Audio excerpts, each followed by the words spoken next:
আপনার আত্মীয়তার সম্পর্ক করার জন্য নিজের কন্যা মা হাফসা রাদিয়াল্লাহু তাআলা আনহাকে আমার নবী পাকের সঙ্গে বিবাহ দিয়ে আত্মীয়তা সম্পর্ক রেখেছেন। জোরে বলুন সুবহানাল্লাহ। ও যুবক আমার নবী সাল্লাল্লাহু আলাইহি ওয়াসাল্লাম নিজ জবান মোবারকায় ঘোষণা দিয়েছেন নবী হওয়ার জন্য সমস্ত আপনার কিনা ক্ষমতা আল্লাহ পাক ওমর রাদিয়াল্লাহু তাআলা নূর ভিতরে দিয়েছেন। আর জোরে বলুন। রাসূল করিম বলেন আমার পরে যদি কেউ নবী হতো সে হযরত ওমর হতো। আর জোরে বলেন। আমার নবী সাল্লাল্লাহু আলাইহি সাল্লাম নিজ জবান মোবারকায় ওমর রাদিয়াল্লাহু তাআলা সম্পর্কে আপনার ঘোষণা দিয়েছেন। ও আমার জওয়ানেরা সোনামানিকেরা চলুন এগিয়ে যাই। প্রিয় নবী সাল্লাল্লাহু আলাইহি ওয়াসাল্লাম ওমর রাদিয়াল্লাহু তাআলা কত পাওয়ার দেখুন। নবী আমার জবান মোবারকায় বলেন পৃথিবীর জমিনে 30 বছর খেলাফত চলবে। কয় বছর? 30টি বছর। আমার নবী সাল্লাল্লাহু আলাইহি সাল্লাম ইন্তেকাল করার পরই আপনার কিনা দেখা গেল প্রথম খলিফা হলেন হযরত আবু বকর রাদিয়াল্লাহু তাআলা আনহু। তিনি খেলাফত কাল চালালেন আপনার 2.5 বছরের মতো। এরপরে আপনার খেলাফত কাল চলল। ওমর রাদিয়াল্লাহু তাআলা আনহু খলিফা হলেন। আব্বা আমার আবু বকর রাদিয়াল্লাহু তাআলা তিনি লিখিবদ্ধ করে গেলেন একটা চৌতা।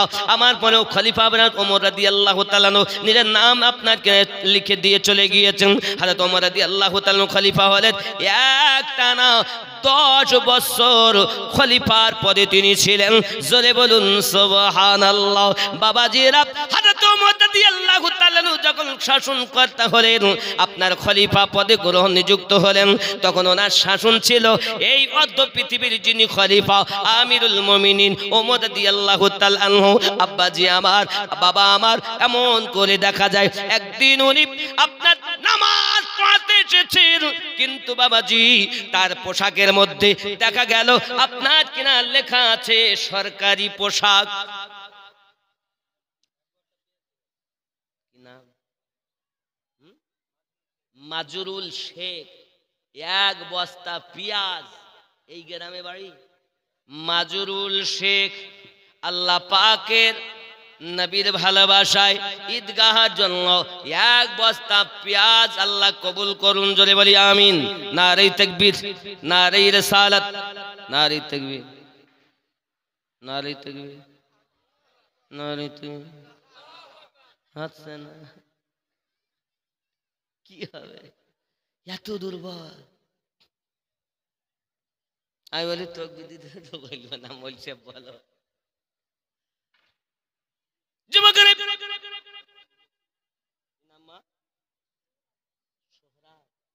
500 টাকা বাইতুল দিয়েছেন তার দাদার নামে 2000 টাকা। একজন মা দিয়েছে 500 টাকা। আল্লাহ কবুল করে। জোরে বলি আমিন। আরো জোরে বলি আল্লাহুম্মা আমিন।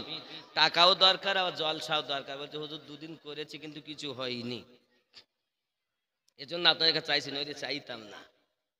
আব্বা আমার সোনামানিকের হযরত ওমর রাদিয়াল্লাহু তাআলা আনহু এমনি করে আপনার কিনা দেখা গেল তারা সব বলতেছে। একজন প্রশ্ন করেছে ওগো আমিরুল মুমিনিন আপনি হলেন খলিফা কিন্তু আপনার জামাতে সরকারি পোশাক বলে লেখা। আজিজুল শেখ এই গ্রামে বাড়ি। আজিজুল শেখ তিনি 1 বস্তা পেঁয়াজ। নারে তাকবীর। তুহিন শেখ 1 বস্তা পেঁয়াজ। নারে তাকবীর, নারে রিসালাত। 3 বস্তা পেঁয়াজ হইলো। পেঁয়াজের দাম কত? 15 টাকা নাকি কেজি? এখন 15 টাকা কেজি। আমি তো কিনে লেছি কালকে বাজারে কিনেছি, আমাদের ওদিকে 30 টাকা কেজি।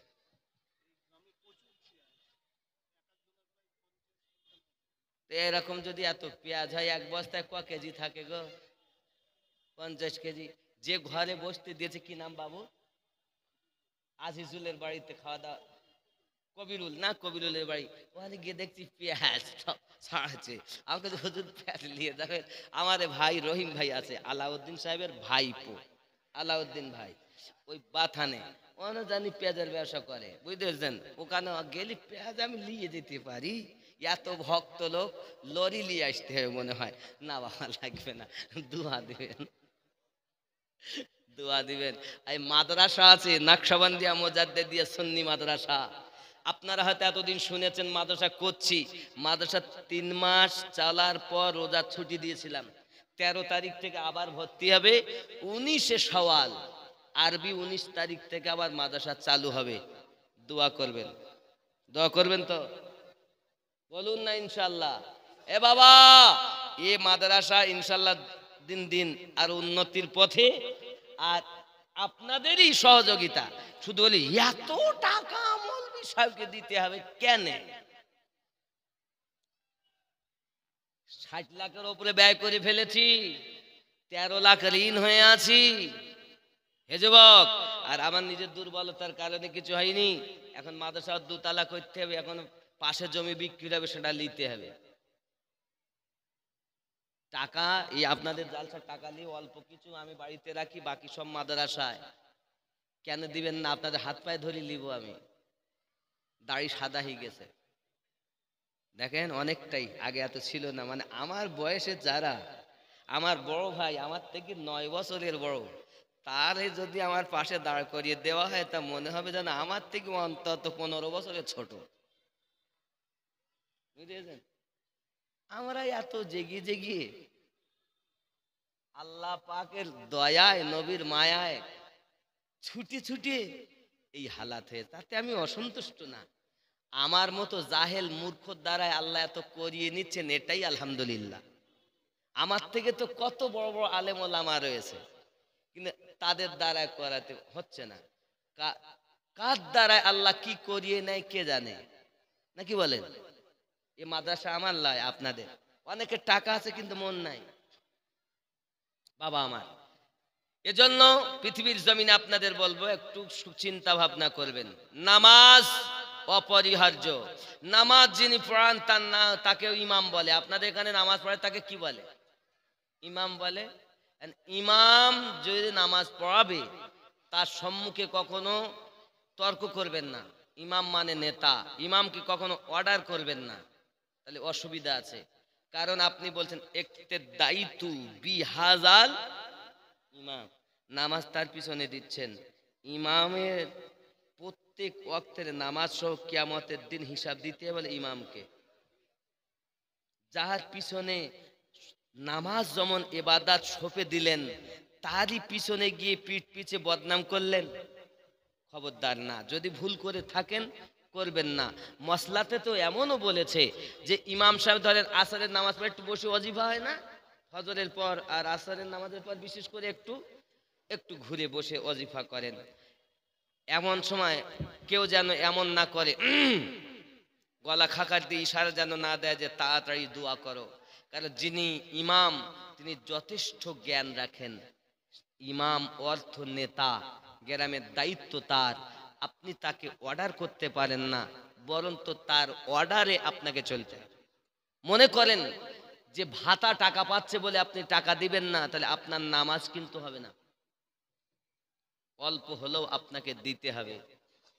ইমামের যদি পেটে ক্ষুধা থাকে তাহলে তোর মন বাইরে যাবে, নামাজে মন বসবে না বাবা।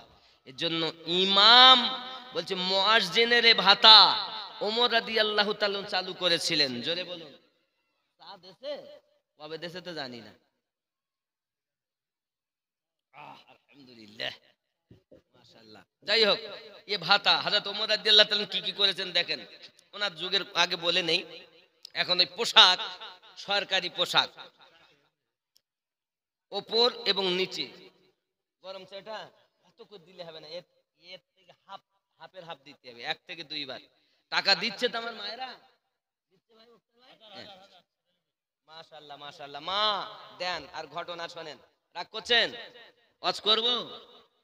আচ্ছা, যে কথা বলবো বলেছিলাম ওটা বলে যাবো, যে 4 বার ইবলিস কেঁদেছিল বলেছি না, ওটা বলবো, চিন্তা নেই।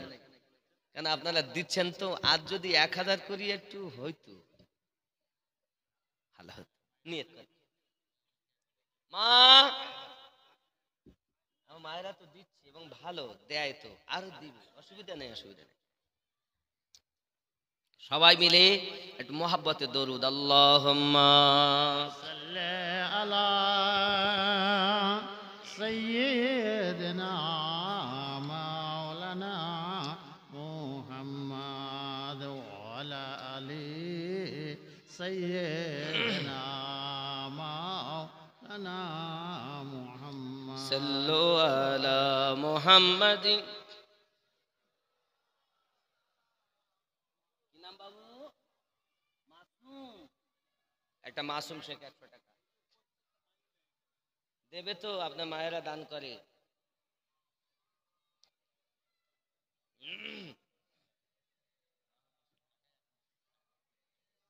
জি,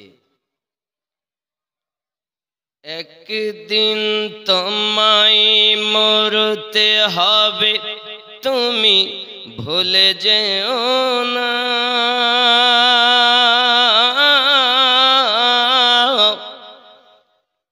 হবে মাটির বিছানা গো তোমার আসল ঠিকানা।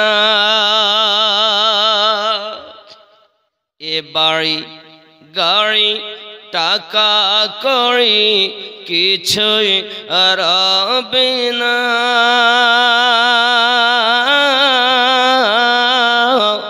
হবে মাটির বিছানা গো তোমার আসল ঠিকানা। আপন জনের কান্না যত সবই শুনতে পাবে।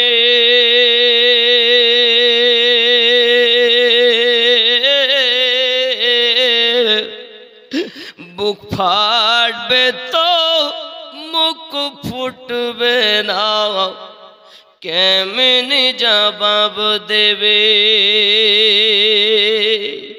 কি করে বুঝাবে তুমি দেহের বেদনা?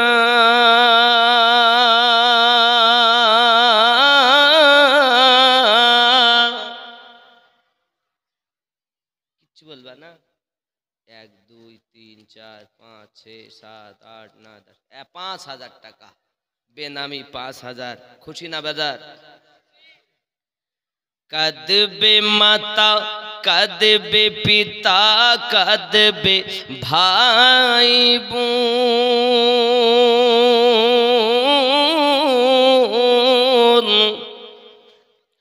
পাশে এসে কাঁদবে কত আত্মীয় স্বজন। করবে দোয়া খোদার কাছে মুমিন মুমিনা।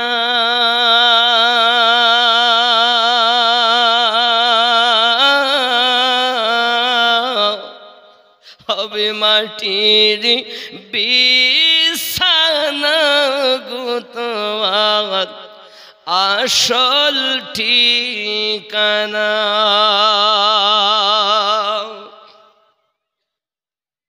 আপন জনের কান্না যত সবই শুনতে পাবে।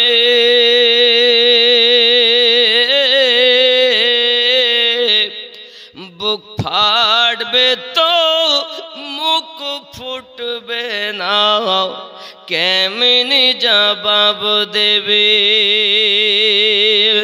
কি করে বুঝাবে তুমি দেহের বেদনা? হবে মাটির বিছানা গো তোমার আসল ঠিকানা। ঠিক কিনা বলুন? ওমর ফারুক রাদিয়াল্লাহু তাআলা আনহু দেহেতে 2টি পোশাক সরকারি লেখা। প্রশ্ন হলো, ওমর আপনি আমিরুল মুমিনিন, অর্ধ পৃথিবীর খলিফা, আপনার গায়ে সরকারি পোশাক 2টা কেমন করে এলো? হযরত ওমর রাদিয়াল্লাহু তাআলা আনহু বলেন, একটি আমি পেয়েছি হিসাবে,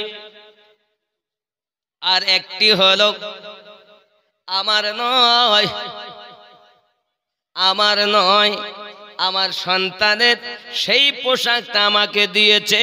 এই জন্য উপর এবং নিচে, নিচে একটা নিচে জড়ানো, একটা উপরে জড়ানো সরকারি লেখা। ওগো আমিরুল মুমিনিন খলিফাতুল মুসলিমিন, তিনি একবার জুমার নামাজ পড়তে আসতে দেরি করে ফেলেছেন।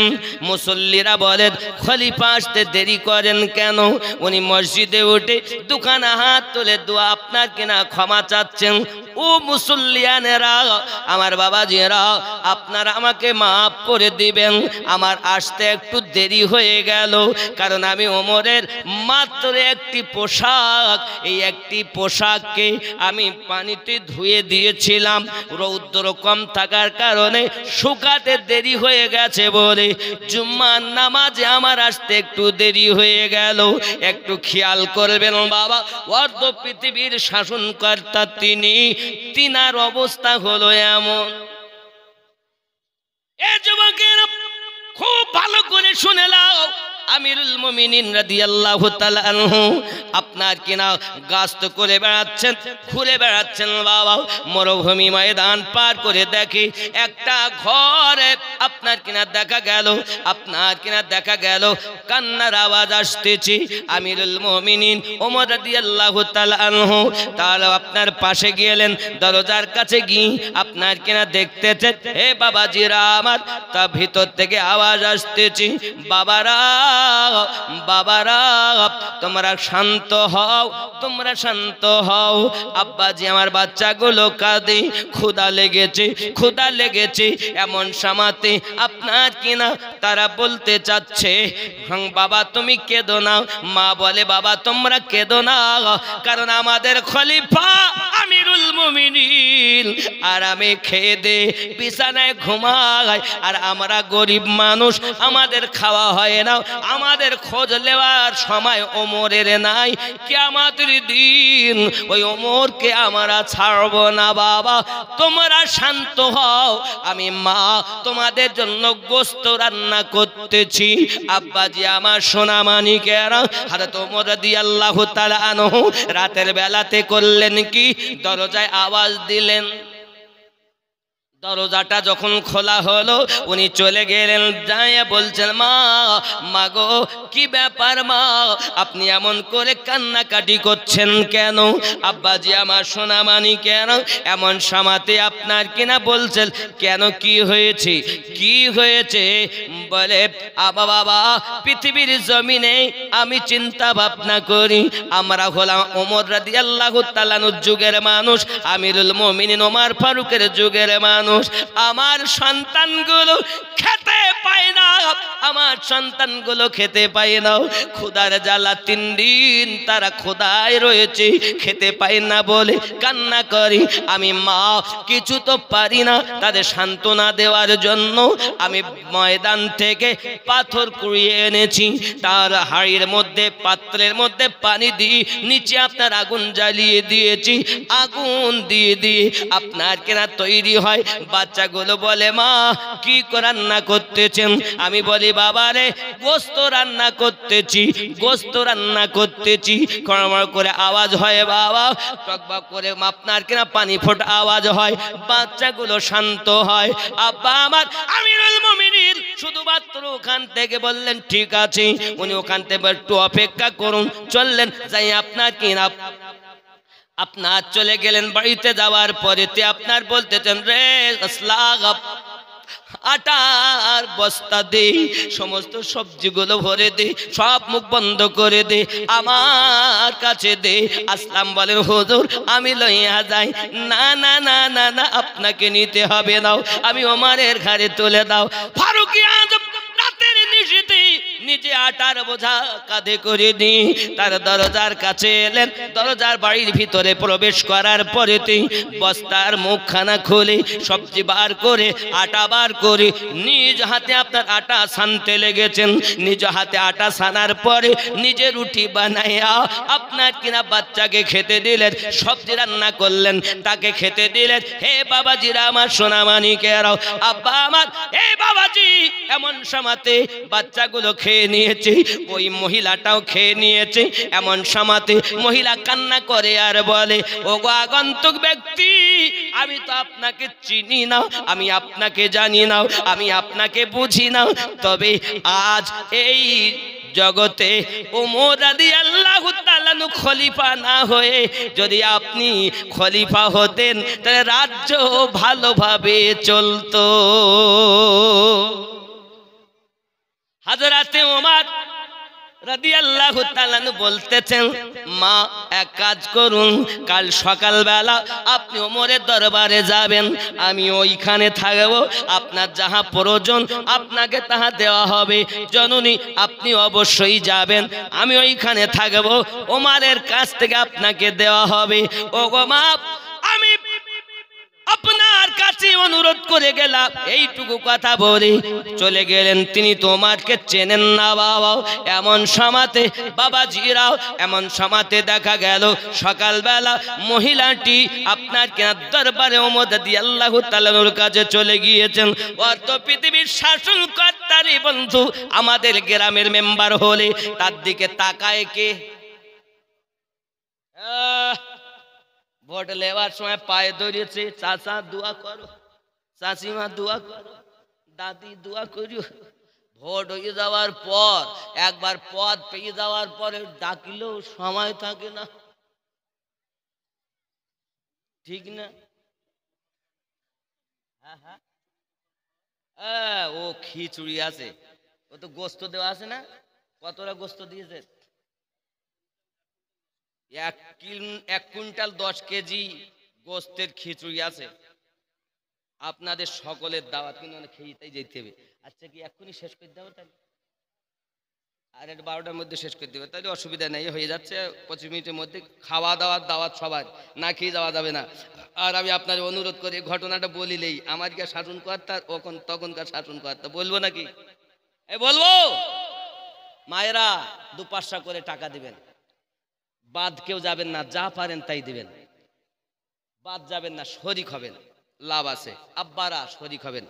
খেয়াল করুন, আমিরুল মুমিনিন ওমর ফারুক রাদিয়াল্লাহু তাআলা আনহু দরবারে যখন ওই মহিলাটি হাজিরি দিয়েছেন, এখন হাজিরি দেওয়ার পরে দেখতেছেন রাতের বেলা যে মানুষটি কাঁধে করে আটার বস্তা নিয়ে গিয়েছেন, নিজ হাতে রুটি বানাইয়া দিয়েছেন, আমাদেরকে খাইয়ে দিয়েছেন, ওই মানুষটি তো অন্য কেহ নয়, ওই মানুষটাই তো আমিরুল মুমিনিন। মহিলাটি হাত দুটি জড়ো করে বলি, হুজুর মাফ করে দিন, ক্ষমা করে দিন, আমি ওমর সম্পর্কে আপনাকে কত উল্টা পাল্টা কথা বলেছি, আপনি জানো আমাকে দুঃখ, আপনি শাস্তি দেবেন না। হুজুর আমি বুঝতে পারিনি, চিনতে পারিনি, আমাকে ক্ষমা করুন। আমিরুল মুমিনিন বলেছিলেন, মা মা মা মা, আমি তো আপনার প্রতি দুঃখ করিনি, আমি আপনার প্রতি রাগ করিনি, আমি আপনার প্রতি দুঃখ করিনি, তবে আপনার বরং তো আর বড় আপনার প্রতি পাওনা, আমি বড় ঋণী হয়ে আছি। কি বলতে চাচ্ছেন? ও গো মা জননী, পৃথিবীর জমিনে 3 দিন আমি খলিফা তোমাদের খবর নিতে পারিনি, এই জন্য কিয়ামতের দিন আল্লাহর কাঠগড়ে আমি আসামি হয়ে গেছি। মা তোমার কাছে অনুরোধ করি, আমি আমিরুল মুমিনিন ওমর ফারুককে ক্ষমা করে দিও। এমন কি শাসনকর্তা আছে এখন পৃথিবীর জমিনে? ফারুকি আজমের মতো শাসনকর্তা খুঁজে পাওয়া যায় না রে বন্ধু। হযরত আমিরুল মুমিনিন ওমর রাদিয়াল্লাহু তাআলা আনহু অর্ধ পৃথিবীর শাসন করতেন, আর আপনি শুধু একটা গ্রামের মেম্বার হয়ে পাচ্ছেন না, কয়েকটা গ্রামের আপনার দায়িত্ব প্রধান হয়ে আপনি চালাতে পাচ্ছেন না। তিনি এত বড় নেতা হয়ে চালিয়েছেন, সারা রাত ধরে তার ঘুম হতো না বাবা। কে খেতে পায়নি, কে খেতে পেয়েছে, কার ঘরে আলো জ্বলে, কার ঘরে আলো জ্বলে না, কার উনুনে খাবার তৈরি হয়, কার ঘরে হয় না, এই রূপভাবে আপনার কিনা খবর নিতেন। একদিন আমিরুল মুমিনিন রাদিয়াল্লাহু তাআলা আপনার কিনা গাস্ত করে বেড়াচ্ছেন, রাতের বেলাও ছদ্মবেশী ভাবে ঘুরে বেড়াচ্ছেন এলাকায়। হঠাৎ করে আপনার আওয়াজ আসছে ঘরের ভিতর থেকে। আওয়াজটা কি? মা বলছে তার মেয়েকে, মেরে দুধে পানি মিলিয়ে দে, দুধে পানি মিশিয়ে দে। মেয়ে জলদি করে রে, বেশি কর, মনে করুন আপনার দুধ হলো 1 কেজি, যদি তাতে আপনার আয়েশা পানি দেওয়া হয় তাহলে আপনার আয়েশা বেশি হবে, 1 পা বেশি হবে নাকি গো? অনেকে তো আপনার দুধে দেখবেন একটু ঘন দুধ হলে প্রথম যদি গরুর বাছুর হয় কম তত মিশায় না, কিন্তু যত দিন যায় তত মিশানোর পরিমাণ বেশি হয়, কারণ দুধটা একটু ঘন আসে তত পানি বেশি যায়। আমার বাবাজিরা সঙ্গে সঙ্গে বলতেছে, ও মা তুমি ওই পাত্রে পানি দিয়ে ভর্তি করে দাও। সঙ্গে সঙ্গে মেয়ে বলছে, মা না না না, আমরা হলাম আমিরুল মুমিনিন ওমর ফারুক রাদিয়াল্লাহু তাআলা আনহু, আপনার কিনা বংশী ওই এলাকার আপনার মানুষ, যদি আমিরুল মুমিনিন জানতে পারে তাহলে আমাদেরকে কাঠ গড়ায় দাঁড় করাবে। সঙ্গে সঙ্গে মা বলছে, মেরে কোথায় আমিরুল মুমিনিন? এই রাতের বেলা আমিরুল মুমিনিন কোথায় আছে? আমিরুল মুমিনিন দেখছে নাও। মেয়েটা উত্তর দিচ্ছে, মা গো আমিরুল মুমিনিন যদিও না দেখতে পাওয়া হয় তবে সর্বশক্তিমান আল্লাহ তাআলা সবকিছু খবর রাখতেছেন। মা দুধের সঙ্গে পানি মিশানো অপরাধ। মা বলে, মেরে জলদি করে মিশা। মেয়ে মিশাতে চায় না। ওগো জননী মা, আমি মিশাতে পারবো না, এটা অপরাধ, এটা অপরাধ। মাকে মানা করলেন, দুধে পানি মিশালেন না। বন্ধুরে আমার ভালো করে মাথায় রাখো, এমন করে যখন কথা বলেছেন, আব্বাজি আমার সোনা মানিকের, এমনি সমাতে আপনার কেনা ওমর রাদিয়াল্লাহু তাআলা সকালবেলা লোকজন পাঠিয়ে দিয়েছে, যাও তাদেরকে নিয়ে এসো। ছেলেকে বলতেছে, ছেলেরে বড় ছেলে আব্দুল্লাহ ইবনে ওমরকে বলছেন, আয় বেটাও বিবাহ করতে পারবে। তিনি বলছেন, আব্বা আমার তো বিয়ে হয়েছে, আমি বিয়ে করব না, তবে আপনার ছোট ছেলেকে দিয়ে দেন। সঙ্গে সঙ্গে ছোট ছেলেকে বলছে, ছোট ছেলে রে, আমি আমার ঘরের বৌমা পেয়েছি সুন্দর।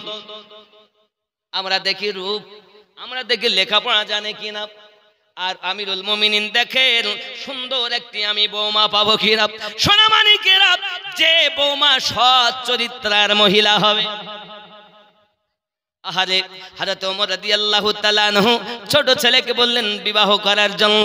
ছেলে রাজি হয়ে গেলেন। যুবকরা আমার, বোঝা গেল আমিরুল মুমিনিন রাদিয়াল্লাহু তাআলা আনহু বলেন, আমি আমার ঘরের জন্য একটি বৌমা পেয়েছি। আব্বা আমার সোনা মানিকেরা, খেয়াল করুন এখনকার ঘরের বৌমা কেমন।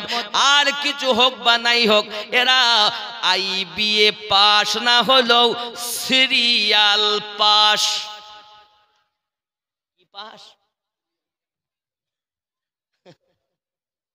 কোরআন শরীফ পাস না হলো সিরিয়াল পাস। এই সিরিয়াল পাস জননী শুনে নিন, এখনই সিরিয়ালে আপনি কিছু পাবেন না। আমার নবীর জীবনে আপনি যাহা পাবেন, খাতুনে জান্নাতের জীবনে যাহা পাবেন, আল কোরআনে যাহা পাবেন, ও জননী কিতাবে লেখা আছে, সংসার সুখের হয় রমণীর গুণে। সংসার সুখের হয় না কখনো স্বামীর গুণে।